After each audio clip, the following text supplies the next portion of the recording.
Bella Vista Wildcats. This is Miss Gibbons. I'm the teacher librarian at Bella Vista Elementary here in Oakland. Today I'm going to read Nobody Hugs a Cactus by Carter Goodrich. Hank lived in a pot.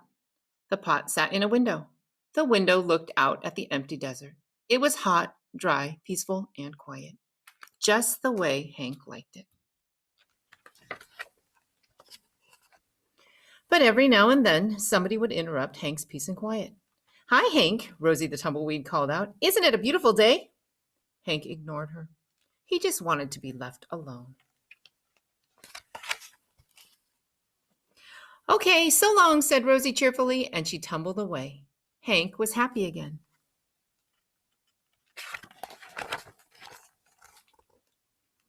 But just as he was beginning to relax, "Hello!" shouted a tortoise. "Private property," yelled Hank. "Keep out." The tortoise was so frightened, he hid in his shell. Hank was still yelling at the tortoise when a jackrabbit dashed by. "Hiya, Prickles," she shouted. "My name isn't Prickles," Hank yelled back, "and stay out of my yard." Tumbleweeds, tortoises, jackrabbits. What's next? Said Hank.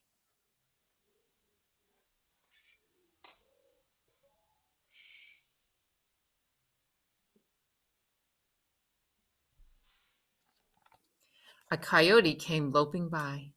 "No dogs allowed," Hank yelled. "I'm not a dog," said the coyote, "and you are as prickly on the inside as you are on the outside."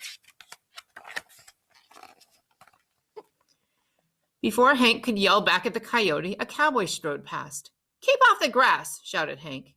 "What grass?" said the cowboy. "Seems to me somebody needs a hug. Too bad nobody hugs a cactus."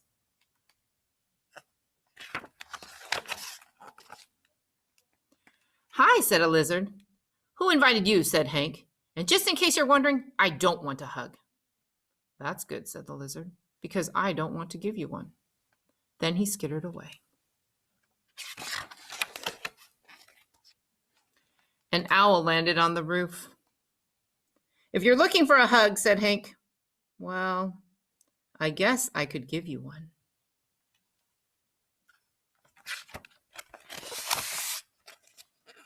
"Ooh, me?" said the owl. "You must be joking." And for the first time, Hank began to feel a little lonely.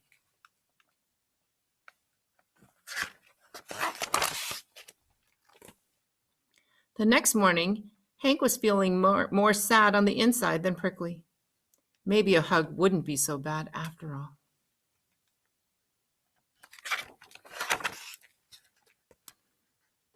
The wind began to pick up. An old cup blew by and stuck to Hank's face. His arms were too short to get it off. "Great," said Hank.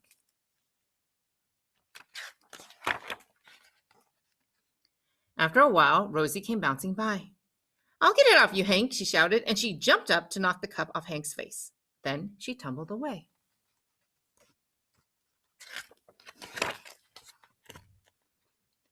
Hank didn't have time to thank Rosie. He felt bad about all the other times he had been so rude to her.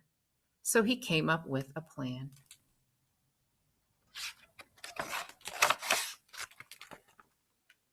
Hank decided to grow the best flower he could and then give it to Rosie as a thank you gift. It took days, but at last it was ready. He couldn't wait for Rosie to pass by again.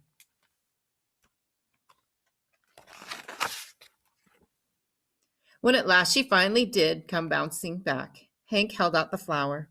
"Look, Rosie," he said, "I grew it just for you." Rosie was so surprised, she jumped up and gave Hank a great big hug. It felt so nice, Hank didn't want to let go. And as things turned out, he couldn't. Rosie and Hank had become stuck together. But they didn't care. After all, it's better to be stuck in a hug than stuck all alone. And that is the end.